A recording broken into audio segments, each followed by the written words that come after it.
Assalamualaikum dan salam sejahtera. Nama saya Wak Abdul Muiz bin Musa. Nombor matrik saya 08 DPB 18F1044. Saya akan menjawab soalan-soalan mengenai COVID-19 merujuk kepada senarai semak aktiviti penyelesaian masalah. Antara soalan-soalan yang terdapat dalam senarai semak aktiviti penyelesaian masalah ialah apa sebenarnya yang hendak dicapai daripada COVID-19. Saya nak mencapai untuk kita kembali dalam kehidupan sehari kita seperti biasa. Okey, yang kedua, ya apa akan terjadi sekiranya tiada keputusan yang dibuat atau penyelesaian masalah. Bagi saya, kita hidup dalam dunia yang kacau bilau lah, sebab COVID datang dalam keadaan yang kita tidak duga, dan setiap hari makin hari virus ini akan berevolusi dan menyebabkan kita ni dalam ancaman yang berbahaya.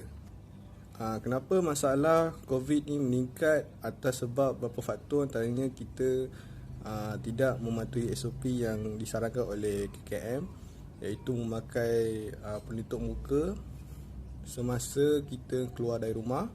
Itu kemudiannya kita keluar dari rumah tanpa ala tuju dan pergi ke tempat yang mempunyai ramai orang seperti pasar malam, pasar raya dan pusat hiburan. Bagaimana situasi ini berubah? Seperti kita tengok, sebelum COVID dan selepas COVID banyak perbezaannya. Antaranya aktiviti seharian kita tergendala, ekonomi kita menurun, pekerjaan kita semakin susah, dan sebagai pelajar juga antara faktornya kesukaran kita untuk berinteraksi antara satu sama lain. Bagaimana untuk saya mencari lebih maklumat mengenai COVID ni? Saya akan lebih merujuk kepada Kementerian Kesihatan Malaysia dan diucapkan oleh Datuk Dr. Hisham, dan serta artikel-artikel dan berita-berita yang berada di sosial media. Bagaimana saya memperolehi maklumat yang relevan? Untuk maklumat yang relevan ni, kita perlu mencari sumber maklumat yang sahih dan tidak mencari yang membuat kata ura-ura yang tidak ada apa-apa sumber yang kita boleh percayai, seperti mengenai COVID yang dilanda di tempat-tempat yang sudah dikuarantin atau lebih yang selamat. Untuk itu, saya akan menyarankan untuk kita menyedit terlebih dahulu sebelum menerima maklumat tersebut. Okey, di manakah masalah yang timbul mengenai COVID ni meningkat? Selalunya kita akan dapati di tempat-tempat orang berhimpun. Seperti yang terbaru ini, kita lihat di tempat-tempat orang industri bekerja ataupun orang yang tidak mentas daerah mendapati dirinya positif COVID-19.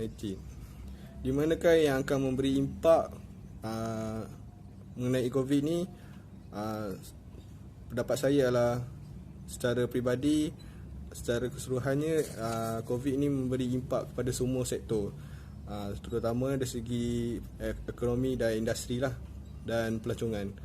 Agak sukar untuk mereka untuk mencari keuntungan dan untuk menjalankan perniagaan.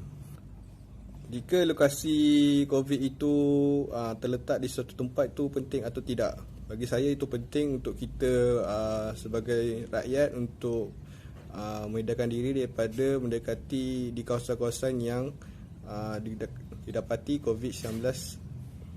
Ini kerana kita dapat lihat bahawa itu dapat mengurangkan kadar penyebaran COVID-19. Bila isu ini meningkat pada awal bulan 3, kita dapati selepas terjadinya pelancong-pelancong asing daripada China melawat negara kita dan membawa COVID-19. Dan akhir soalan ialah apa kita perlu mengambil tindakan.